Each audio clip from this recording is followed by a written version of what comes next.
is not actually put on. This is my real voice.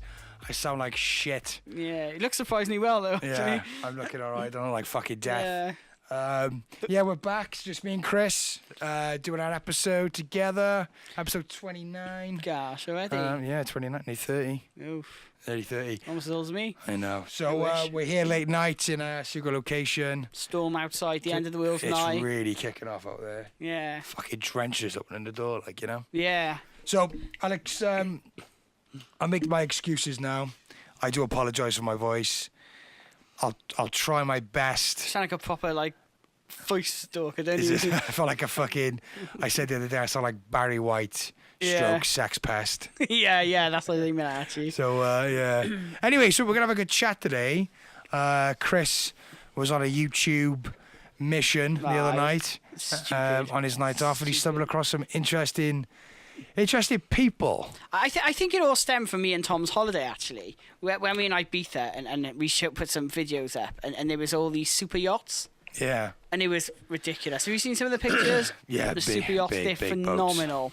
And on Channel 4 earlier on this week, and there was these another program, and there was these millionaires buying super yachts. And I just sort of went down the rabbit hole then of billionaires and things like that. And I watched this really good documentary. It's got Warren Buffett. He's he's the most successful stockbroker ever. Where's he from then? Is he British? He's American. He's American. So he's got they estimate his fortune at 80 billion. That's all from the stock market. Stock market, yeah. He's always invested. Some say 40, some say 80. It's a lot of money, whatever it is, isn't it? But the difference about him, how humble he is about it and stuff like that. So yeah, so we've had a chat about this, and you've made some. You told me a few things about him. quite a lot of notes here. He is. I was really Chris. down the rabbit hole. He's not fucking around. I reckon he's went through 8 biros, Oh God! writing look down at his that. notes. I get too carried away sometimes. I really do. So we have a billionaire, and the reason why this is interesting is because, and Chris will give you some examples now of how very modest this billionaire is. And how many billions did you say he roughly has? Between 40 and 80 billion. That's a lot of money. Huge money. So now, huge Chris, money. I found this quite interesting. So tell us, how modest is this guy? Well, he goes to work every day, and he does between 10 and 11 hours, 8 and 11 hours every day. So full shift. Full day. He's like in his 70s, 80s. Fucking this guy. off at a bogus meeting. He doesn't know. And he goes to McDonald's in the morning for his breakfast. Like, this is weird, isn't there? This is like weird shit. He buys second-hand cars. What he likes to do is go to the garages, and which I don't know much about in here. But he goes for cars that are damaged by like hail. Right, that's a bit. Well, he gets a big discount. So the car. That's a bit specific. So he literally does that for the discount. For the discount, yeah, because he can Jesus. get like $10,000 off or something. See, is that just really tight? Well, you got 40 billion quid, I know, though, that's haven't you? really tight. I understand his ethics in terms of just because I got it doesn't mean I should waste it. Yeah. And that's kind of respectable to a degree, but at the same time, yeah. So those are the few examples. One of the other things he bought is the house he lives in now is worth $31,000. He's living it. Well, he bought it for $31,000. So it's just like a normal house. Like, well, it's probably a house in King Coyd, so it's a nice house, but in a normal area. But not like not in Beverly lavish. Hills, or something like that. It's only a two-floored house, so there's only like 4 bedrooms in there. He lives there with his wife. People always ask him, why don't you buy a bigger house? And he's like, well, I could afford any house in the world, but I'm choosing to live here. Like, that's cool, isn't there? That is.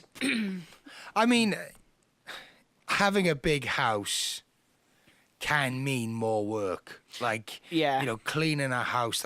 I mean, we all have this fantasy of, coming across big money and buying a big house, but you gotta upkeep that house. You're gonna have some fucking rooms. Yeah. That's gonna look like the Addams family's house if you don't stay on top of it. Your grounds work, the gardening. Yeah. I hate gardening in my garden. Imagine having a fucking huge plot of land to apparently he doesn't like to go on holiday, and he just likes to stay in his garden, so he must have a nice garden. Playing his ukulele. How cool is that? Sounds like a simple man with very simple man. pleasures. But like this is a businessman, and he's really famous because he wrote to the American tax office and he said that he wasn't being charged enough tax. he was saying that he's got all these solicitors and things like that just get him off tax all the time, and he refuses to take that. He likes to pay full tax. He believes Americans over a certain amount should be like 80% tax. During the 1930s, they paid 90% tax if you earned over $100,000 a year. Isn't that crazy? Yeah. That was in the good old days, wasn't it? Oh, dear. But anyway, yeah, so he's really, really interesting. He drives a second-hand car. He's really cool. But then I got down the rabbit hole and I started going into all billionaires that are like that. Yeah. And apparently it seems like quite a trend. It really does. Do you think they do it? It kind of keeps them grounded. I do you reckon it's a bit of, I'm well in tune with the poor people? I reckon when you get so much wealth, it just becomes meaningless. I think... To some, I reckon. Yeah. I mean, when you're talking about £1 million, like 100 grand would be a phenomenal amount of money to earn, wouldn't it? Or to inherit or whatever come across. And then you think of 1 million, then you think of 10 million, then 100 million, then half a bit, and then it just gets ridiculous, doesn't it? Yeah, I mean, you really gotta have some strong ethics, strong morals to kind of have 40 billion in the account and still buy a second-hand car. I mean, yeah, that takes a lot. That's a lot of character to walk past. You know, you kind of walking past this forecourt. It's got all the latest Audis and Mercedes or whatever, and you can afford it. It's no big deal. You could quite easily buy the car. Yeah. But you still okay. Let's trim it down to us, right? So we're in town. We see a nice pair of trainers, right? We could afford it, but we still go to the Shoe Zone and buy something similar. Would we? Why would we? If we can afford it, we're not gonna break the bank. We're not gonna go bankrupt. Why would you still choose to buy cheaper shoes? Yeah, I think there is just this guy is extreme. It's this extreme wealth, isn't it? And I think that, as he said, these guys when they were born in a really different world to what we've got now, weren't they? Yeah. How old was that guy? He's in his mid-80s. He's an okay. old guy, you know. And the guy that owns Evil Camport, so he owns IKEA as well. And he's notorious, just the same, you know. He's like in his 80s. The house that he owns is just a modest house. It's furnished with all things from IKEA for free. Whenever he flies, he goes economy. He refuses to stay in anything more than a 3-star hotel. He drives a 50-year-old car. This guy's got... That's not normal, though, is it? Billions and billions. You know, it's really interesting. I was reading as well about the guy that is taking over Apple now. Yeah. So he's got Tim Cook. He's got 500 million quid. A lot of money. I mean, compared to billions, a lot of money. He cycles himself to work. He brings his own packed lunch into work like every day. Lefty liberal, isn't he? You know. He says he's not motivated by. He's a millionaire. He was a millionaire like 20 years ago. Right. You know? So he's not motivated by money. How much is the new iPhone? Oh yeah. Have you seen how much the new iPhones are? I will not. 1,200 or something. I am an Apple fanboy to a degree, right? I really like the Mac products. You use them a lot, don't you, for your MacBook stuff? now to record ironically the podcast. But I've recently bought a Windows computer because I just can't justify paying that much money for the latest iMac. Yeah, how much are they? Oh, it's ridiculous. Thousands. Really? Thousands. I know Tom bought a new one quite recently, didn't he? Because he does films or whatever. And I think it was like 1,500 quid or something like that. It was.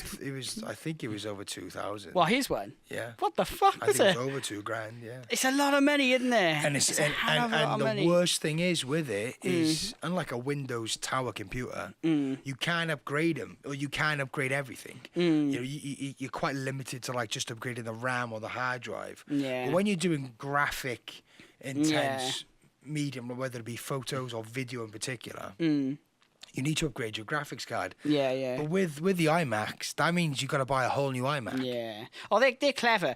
I'm convinced. You should see my bloody iMac. iPad I've got. I got like the first generation iPad. I never upgraded. Like a block. It's relatively thin, but like even my son who's like 4 now, he goes, "Dad, this is really slow. He wants another one," and it is. But they do slow them down, don't they? Well, what they do is they bring more hardware, labour intensive firmwares it's a bit too out. complicated. So which makes So every firmware they bring out, it demands more of the hardware. Yeah. So it quickly outdates all the devices. But funnily enough, as well as Apple has released these new iPhones, and they're very expensive. It's like £1,400 now. God. For the top end of the latest iPhone, which is just fucking ridiculous. Yeah. But they have released a new firmware which can apparently make recent iPhones a lot faster, which is, I think, what they should be doing. Yeah. Because if the iPhone 5, right, which is quite an old phone now. What's this one? Is that a 6S? I think it's a 6S like mine. Got to put coal in the back. Got a combustion engine, yeah. But if they could easily release a firmware for these older phones and Yeah. iPads to make them run a bit quicker, easily, but they don't, because they want you to buy. But they know need though, to don't sell. they? And I'm fed up of watching their fucking keynotes. And he's up there, that pompous prick, or whatever his name is, the new Tim Cook. And he's like, oh, well, we just like to announce that we've just sold our 2 billionth device. And it's like, you fucking just scamming everybody. And the thing is, like my phone, when I got it, it was probably really the latest phone. I've had it for 18 months now. And after 18 months... How many phones have come out since? Well, not just that. They're so slow. The battery life is terrible on it. Yeah. I haven't got that many apps on. I've got about 10 apps most probably. I probably use like just the sports app and the news app, really. My Facebook, phone... since I've been on here. My phone won't last a day without me giving it a good charge. Yeah, I got a charge on I it. think that's really poor. Yeah. This modern day technology now. I hope they don't stick Apple phones into fucking NASA computers and stuff. NASA spacecraft. You'd be fucked after a day, wouldn't you? No, but they're purposely slowing it down, so we'll buy fucking new ones. Now, there's much better phones coming out now. Yeah. It's like that Huayu or Huai.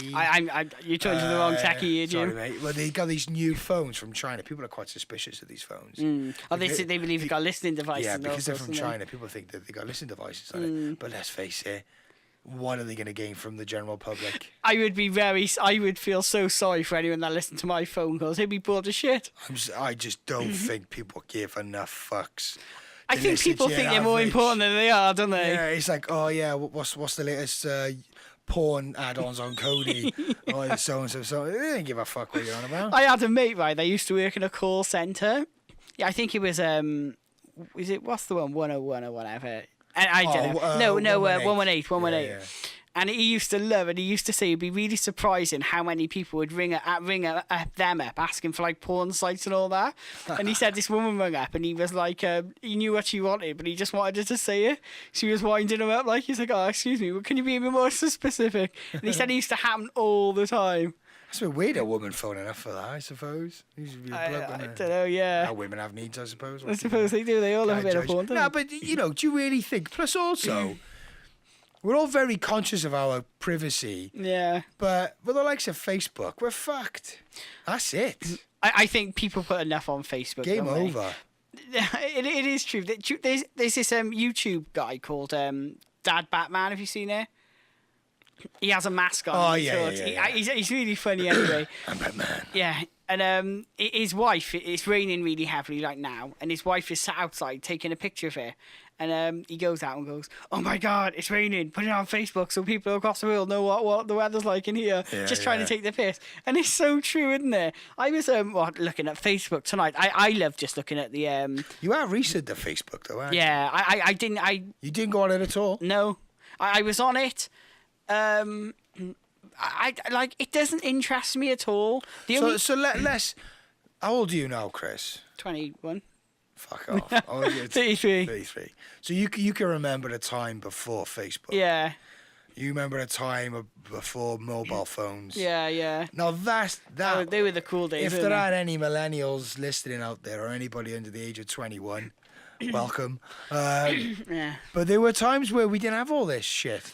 I used to love, right, what we used to do, there's a phone box at the end of my street, and we thought we were clever. We thought that we had this scam going on, and we'd ring up, like, I don't know what number. You ring up, and we said, this machine nicked our money, and then they would send, what's your address, and we'll send you out a phone card. And we just used to, like, stand at the phone box and just, like, ring up, like, those Rocket Joes then back then, and we just order ridiculous pizza to this guy who we hated house. We'd all just sit there and laugh about. I mean, like if you wanted to speak to your mate, you'd just go knock on his door, wouldn't you? I remember a time where we would phone for a takeaway, right? Say like, I don't know, my mum's fucking switched the phone off because the bill's through the roof because we used the house phone. We didn't have mobile phones. We had to use the house phone to ring. Yeah. So you would want to get a takeaway. Well, you go to a phone box. Yeah. And you would chuck money in, and then it'd be like this bips. noise before before your money runs out. So you'd have to get your order in. How much is it? And yeah, so like, how's the pop tops? What can I get broadcast? It's a 2 for 1. Okay, all right, come to this one. Yeah. And you beep, like, fucking hell, I think I've just made it. And then that was life, you know. But now it's all, you could spend hours on the phone. You could even WhatsApp to your heart's content. Yeah, you don't even have to speak to anyone to order food. But that's it. I mean, Facebook. That's the thing. I could order off my fucking phone. I could just sit you have there. To, haven't you? Yeah, you could just walk, like when we done that challenge. We got another one brewing, I think. Brewing, I should say. One day in the future. I think we're going to do a Happy Meal in 15 seconds or something ridiculous like that. Easy. Anyway, but even when we done the last challenge, it was just on my phone. Just there. But it's like anything nowadays. Facebook doesn't interest me at all. I think, and that's what, like, so that's the ironic thing about it. I was the odd one for not wanting to be on Facebook, and even now, I look on it. I very rarely message unless it's on our group. I very rarely post anything. I'm not really interested in what anyone else is doing, and I'm certain no one gives a shit what I'm doing. Yeah, but that's the thing, because we're doing a podcast, and because I obviously started off for personal reasons, but doing the filming and photography and now the podcast, you know, there is a need to be on there. No, I understand that. And I think you'll find out for yourself. But other than that, I'm not interested. There's so many fucktards on Facebook who are quite willing to just divulge every aspect of their life on Facebook. And it's just not necessary. I saw someone earlier on Facebook, and they were like, bored today. Someone messaged me. I know. What the fuck? It's mental. Like, that's weird. Is that not weird, But though? the weird thing is I'm so glad I got real friends outside of Facebook. Yeah. Like, and I wonder how many people have friends that are solely Facebook or solely internet-based friends. Yeah. I just find the whole thing weird. And even the pictures, for my Facebook page, I use the podcast picture. Yeah. Because I don't really care, and like, I just find the whole thing really, really weird. I really do. Do you listen to that Joe Rogan? I love Joe Rogan. I listen to Elon Musk. Isn't it interesting when he was on about being cyborgs, and we're kind of cyborgs now? Yeah. Because, like, if you look at like Star Trek and the Borgs, and they're half machine, half human, they got like circuit boards protruding through their fucking foreheads. Well, we haven't got that. Is that Seven of Four? She was really fit. Yeah, fit, except for the fucking circuit board. Yeah, she's fit, she was. You know, in the fucking doing a facial, and then she short circuits out or something. But if you think, he made a good point about, like, well, we're not quite far off, even though we're not got like machinery, you know, attached to our biological makeup. It's happening though, we isn't still it? have we still have a machinery constantly with us all the time, whether it be our smartphones or our smart watches or whatever. You know, it's constantly there. But people are living virtual lives through Facebook.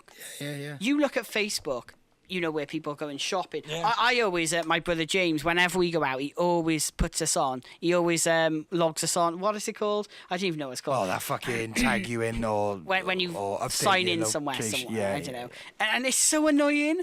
I don't care. And it's like, I've noticed, like, people, when I was on holiday, Nick logged us in so everyone knows where we are. I don't care. And that's just that. The house is fucking empty, you know? Yeah. And it's like... See, I'm quite lucky because when I can't remember when, it might have been New York, but then New York's a big place and you want to show people, and family want to see on Facebook and all the rest of it. So there is that. But, and I didn't mind doing it because I knew my house wasn't empty and Deb's house wasn't empty at the time as well. So, you know, we could run the risk. But well, you would have to get back. Yeah, exactly. But it's there's people who do it all the time. Yeah. I find it weird, and there's some people we know that they every time they have dinner they put it on. You don't want to see my fucking dinner, it's like shit. But it's like living their virtual world through Facebook, and Elon Musk is really interesting, and he says about, you know, within 10 years you're not going to differentiate reality and sort of like reality and sort of VR. Yeah. And it's actually true. I was watching the Man United football match the other day, and I haven't got BT Sport, but I've got the app. And what you can do now, there's someone sat there with a virtual reality mask on, and you can see what they can see. So they're sat in the stands, and they've got someone then behind the goal, and you can turn. Oh my God! Sorry, mate. My phone's Sorry, you turn your device, and you can see the person next to you. It's mad. It's weird. Madness. And you are there. You can hear it. You can see people talking around you. Augmented reality is another weird. thing as well. There's a brilliant video on YouTube where they're in like a school gymnasium and using a holographic technology.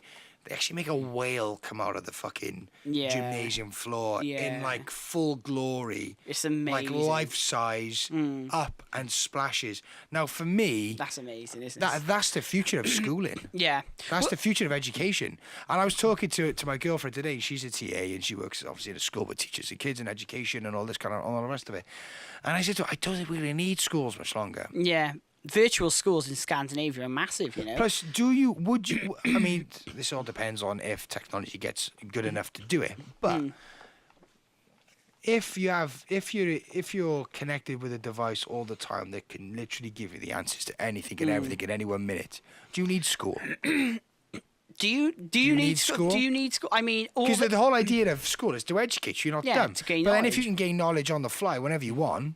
Okay, you may not retain it, you may still be dumb. But do you need to retain it? And this is about learning, isn't it? Learning now is to pass an exam, not to... You just need to learn it long enough or remember it long enough to pass an exam. Do you need algebra now? No. You don't need algebra. Do you need... I haven't got a fucking clue with algebra, to be honest. If somebody give me Sounds like an order of dominoes. I wouldn't have a fucking clue. But again, though, you know, back in the day, and it was really interesting, when we were in Ibiza, I was speaking to this taxi driver, really intelligent lady, really well educated, and she was a teacher, and me and my wife were talking to her about children and about things, and she said children now are so much more advanced than even we were. My son is so intelligent. It's because he's taught himself about the planets. I never taught him about space and the planets. He's taught himself about that by looking at videos on YouTube. But I think and I think for a lot of people the best way to ingest information is through the medium of video. And there's so many crazy and I think stuff that is such, and I think that's the future we're looking forward to. Many people who are staunch anti-technology or technophobes will go, "Oh, it's you know, kids are going to be dumb and thick." And to a degree, I can see where they're coming from. But if they're given the right information through technology, I mean, imagine that. Imagine your child now, right? Wants to learn about history. He could go into augmented reality or a holographic room that's staged like the Battle of Hastings and can actually witness it. It's phenomenal. They could do that. They could program that. I think, though, the difference is now, you know, years ago, if you wanted to learn, you had to go to a library or you had to take a class, didn't you? You don't now, and, you know, I don't think it's going to dumb children down. I think we're always becoming more intelligent. Our knowledge is better than it's ever been. If you want to know how to, you know, even when I remember when I was younger trying to make a cake, I was like, I don't know where to start. If you want to make a cake now, you just go on BBC Food. You get 100 recipes in a second. Oh, okay, right. I never studied film in university. I didn't get into university, right, for a number of reasons. But now I'm on level terms with people who have been to Tom university. went to university, didn't he? Jim, most people I work at, I've made feature films with people who have been to universities because I've learned everything I needed to know, technically, and everything else. I've learned from I've got a degree from YouTube. And that's not over the top to say. That's actually, there's things I've learned about cameras and photography, guitar, you know, learning to play songs. This is, you could literally have a keyboard there and you could play a piece of music. Like that. Because you can see it visually.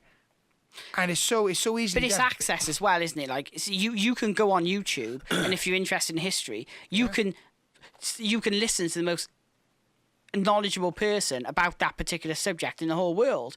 You could watch 20 of their lectures. You know, if you're interested in art, you can watch the Mona Lisa. You can look at the Mona Lisa in a split second. I think I can't see.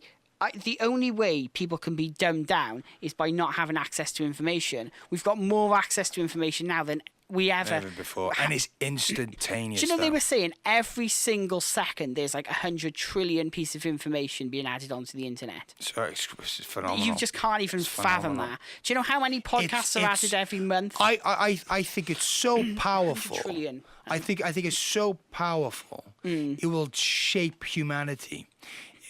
There was talk years ago about an ascension of humanity, right?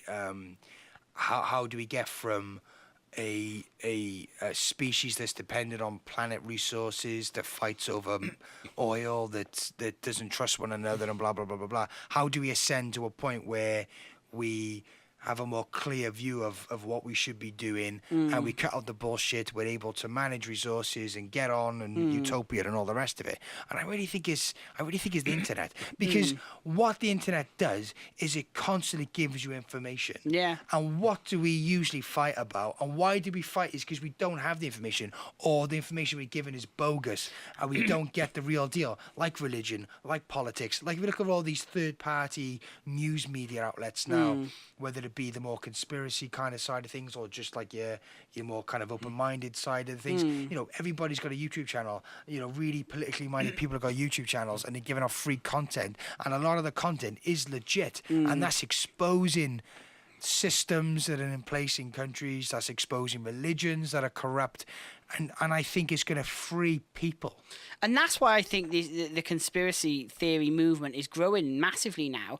Before I went on holiday, I went to a talk with our mate Andy Thomas. He did a talk down in Cardiff. You would be so surprised at how many people turned up. It was just a really small advert on YouTube about conspiracies. Andy Thomas, a friend to the show, going to come back on as well and do another special with us. He put up our post on Facebook. Have a look at Andy Thomas. Let's have a chat with him. He's had a really good podcast. He's really interesting guy.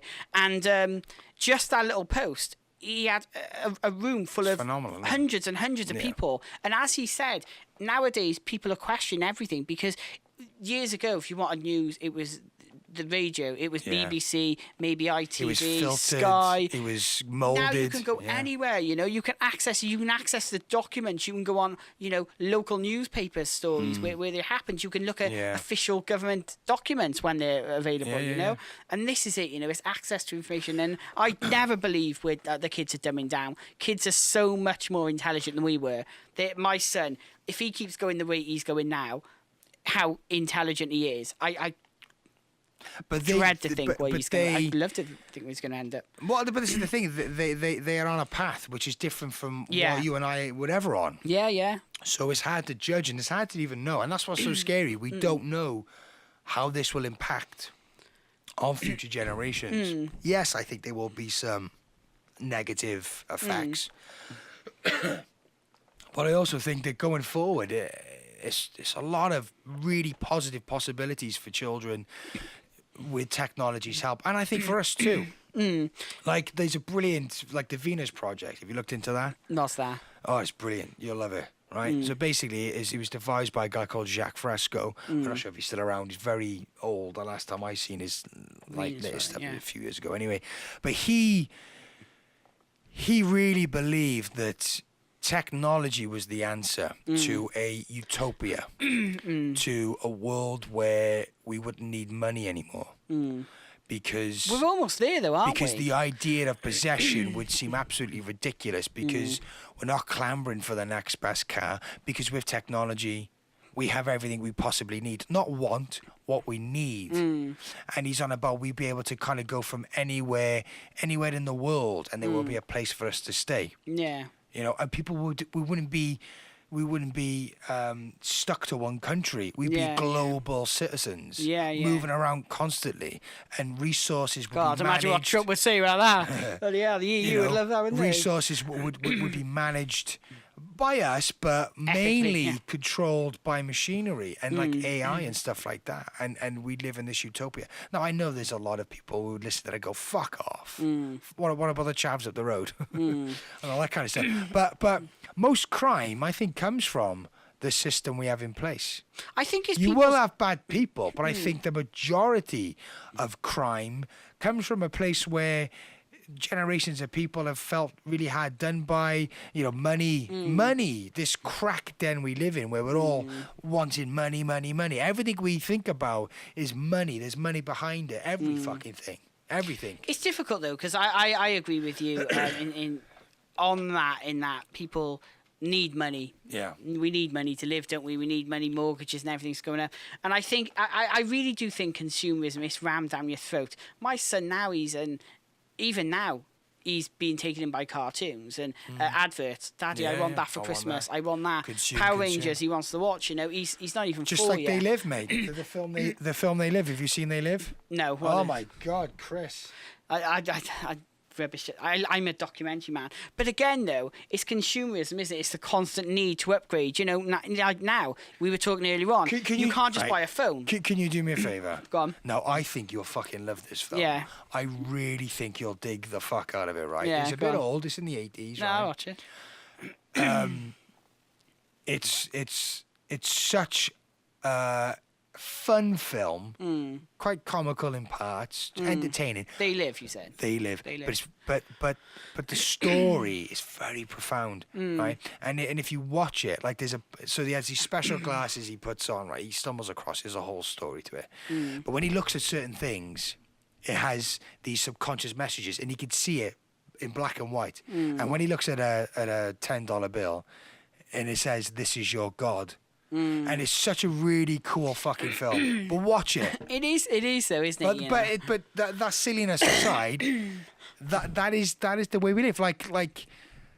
Like racism. Nobody cares about the colour of your skin. The only colour people cared about was green. Green, yeah, absolutely. I agree. They don't give a fuck, right? Even people got about there's this fucking systemic racism and all that. I guarantee you, right? You could be black, purple, yellow. If you got enough money in your bank account, you'll go up the top. My argument as well in football when they say there's not enough black players in football, managers. I mean, and I think football is colourblind. Football doesn't care if the top manager is black. Who is they stopping black?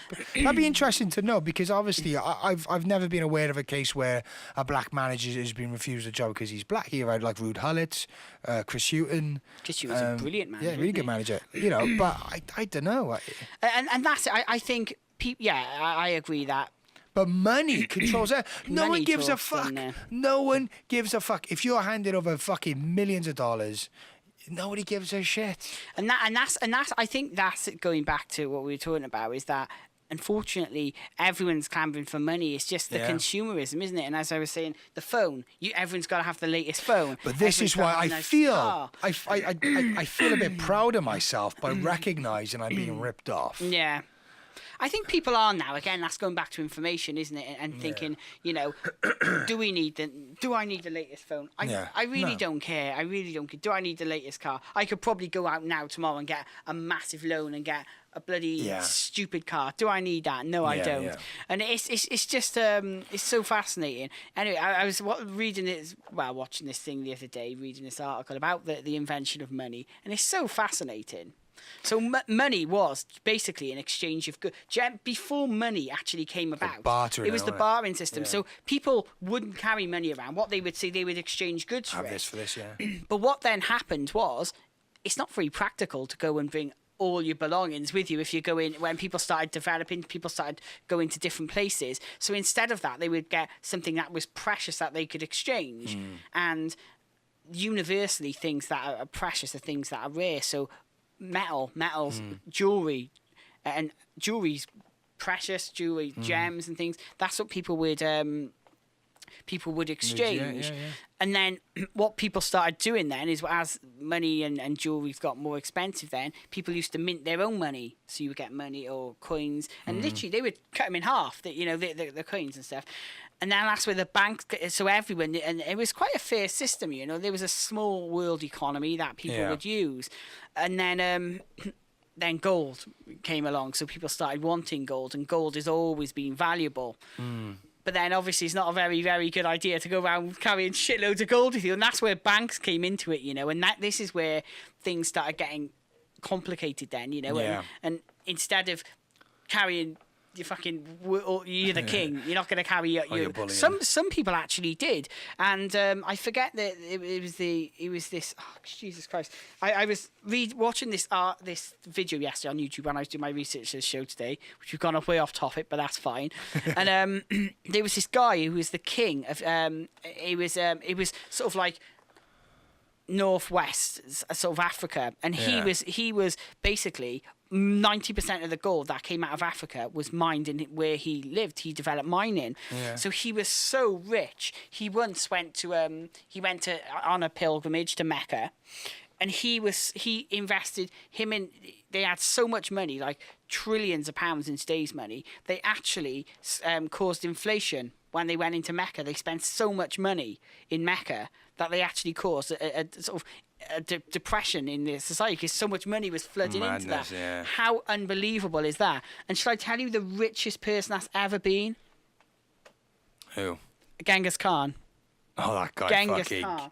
It's so phenomenal. Yeah, but that guy really just, wherever he went, he dominated. Basically took over Asia. Yeah. He took over China. He took over Mongolia. They say that it's quite close, like the genetics in those parts of the world. Like, he was known to have fathered like hundreds and hundreds of children, probably thousands. But his ancestors are still traceable today, and he took over the value of his kingdom and his land and all the things was hundreds and hundreds of trillions of pounds. Isn't it true that, or is it true, I should say, because I'm not too sure, but I did hear that if everybody paid their debt back, there'd be no money in circulation? The actual money that's in circulation is only a fraction, a tiny fraction. A lot of it's just physical money is maybe like. But isn't that 10%? Don't you find that fucking weird though? Right, because hang on, I give you 10, 20 pound notes, right? You're like, fuck, wicked, blow this, right? It's just paper. Money has no value. Money is a promise of a payment. Yeah, it's just paper. Yeah, and it's just an agreed value. So the whole money, the whole part of it's built on this just understanding. Money was so bank notes were a note that the bank would write you to say that they would. You've got the money to pay. They like a representation of what you actually have. And your bank manager would write an old-fashioned banknote to say he is good for this money, and he'll give you this. We'll give you this note for £100. Yeah. He's got the money. I'll transfer it to you. So somewhere along the line, they got rid of all the actual gold and treasures. It wasn't a good idea to walk around with fucking billions of pounds of gold. Yeah, but all that's gone now, and now we're just stuck with the paper and a promise. So basically, money is money, and the worst thing about it, and I laughed in 2008 when they said the whole world's in debt. The whole world the is world in debt's debt. Huge. But who? To who? To the World Bank. To the World Bank. Now, why can't the World Bank just write it off? The World Bank doesn't want to write it off. They'll lend you £1. They charge you £2 to pay it back. But this is what I mean. We're so pulled, and people are dying. We think we got it bad here. Think of America, trillions. Yeah, but think about that though. People are dying and starving and not living a fulfilled life because of what? Because of bullshit. It's always been the way in it, and again, it's about. And I think this is why money is just absolute bollocks. Now, what people think instantly when you get rid of the money, well, who's going to work? The lazy people won't work because we've been so brainwashed to believe that everybody we know is a lazy cunt. Everybody we know is out to stab you or rape your kids or whatever the fuck. Or everybody is a bad person.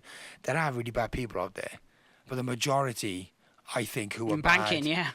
I think one, the majority of people are good. I think, and I think two, the majority of bad people can be good. It's just they got a really shit end of the stick. I think most people that do the most damage aren't these people that go out and beat people up or get into a fight and murder people. These are the banks that cause hundreds and thousands and millions of people to become. Where are all the people that brought down the fucking the whole all these economies working in London? Where are they? Exactly. Working in London, in New York, and Hong Kong, and things like that. In is it Greenland where they chucked Iceland where they chucked them all in jail? All the bankers that brought them happy days. It's difficult. It's difficult though because it's consumerism, and the banks were lending so much money, dangerous debts that people. Someone I know, massive debt, loads of debt. They get letters every day, more debt. You can borrow more money and more money and more money. There was a time when I was reading this thing the other day in that you could buy a house, in like the 50s for like £20,000. You would have to put a deposit down that is a sizable deposit. You would have to go to the bank manager, and you'd have to meet the bank manager, and you'd have to prove you saved this money and you showed all your income and that. And he would then personally guarantee that loan. Nowadays, you don't. You don't see a bank. You apply for a mortgage, you don't see anyone. I had a loan not too long, a few years back, and I literally thought, right, I was helping somebody out as well, and plus myself, blah blah blah. Anyway, so I thought, right, I'll get a loan. I literally opened up my banking app, decided how much I wanted to lend, agreed how much I wanted to pay back, and it was in my account instantly. Yeah. Instantly. Yeah, and that's dangerous, isn't it? That is so fucking dangerous. Imagine you've got a heroin addiction, or you're This addicted is to why alcohol or gambling. This is why people end up on the street. But I think, as much as we recognise drugs and alcohol as an addictive substance, money. So, yeah. How much more people get into trouble? How much more people... I reckon now, if there was 10 people in a room and you said, how many of you are in debt? 8 hands would go up. 8 hands would go up. Yeah. I reckon at least. Most people, I mean, I have some debt. I mean, you have very manageable debt, and you have, like, your house is going to be repossessed kind of debt, And I think but we're all in debt. And I think, but even if you have no loans or credit cards, like we talked about this the other day, you still got to pay your water rate, you still got to pay your electric, so you still owe somebody money, and that's the thing. You can't. There's no way you or I will be allowed to be off the grid. No. Oh, well, this is it, though, And even now, I say I'm not in debt. I've got a mortgage. I've got a debt, We owe, as you got to pay owe, it back. Yeah, we owe money to the bloody Sky or whatever you have, Everyone has some level of debt. Your phone, we just talked about it now. Your phone, you got to constantly... Every month you owe money because you're using it every month. Now, the funny thing is with phone bills and stuff like that, one, phones don't cost that much to fucking make, right? As we all know. You could buy an iPhone screen for fucking 20 quid. Oh, I don't know. Have you seen the new iPhone screen to replace them? How much they are? How much are they now? 350 to replace a cracked screen, yeah. That's a rip-off. It's crazy. I reckon if you really broke it down, it's cheap as fuck to make, right? Oh yeah, you won't spend more than now. £100. Don't you think, right? With Wi-Fi, right? You could FaceTime your parents for free. Yeah. WhatsApp, you can phone for free. Yeah. Why were you paying for fucking phone bills? Yeah. Oh, I went to Thailand 9 years ago, and 9 years ago in Thailand they had free Wi-Fi. 4G Wi-Fi 9 years ago in Thailand. Thailand's a second world country. Yeah. They've got better internet 9 years ago than we've got now in 2018 in Wales. Wales. There's no reason why we can't be constantly connected by Wi-Fi everywhere. Yeah. Or most places at least. Yeah. And that would negate any need for a fucking phone line, any need for a fucking, monthly phone bill. I think even phones are going to be a thing of the past now. I think contracts are. I think people are going to go back to SIMs. It's ridiculous, man. I'm going to go back to SIM. I've been with Vodafone for years. I'm due an upgrade now, actually, and I think it's next month. And I'm not going to upgrade. I'm going to keep my phone. Yeah. There's a new update for it now. Apparently, it makes it run a bit faster. Makes it have a better battery, which is good. Yeah. And I just get myself a cheap ass contract. Get yourself a SIM-only phone. And then, you want to message someone, you go through WhatsApp, you want to go on the internet, it's free Wi-Fi. Yeah. What do you need it for? Exactly. And I think these phone companies in a few years are going to be, and even all these electricity companies, they're all going to be screwed because people are, come on, Tesla.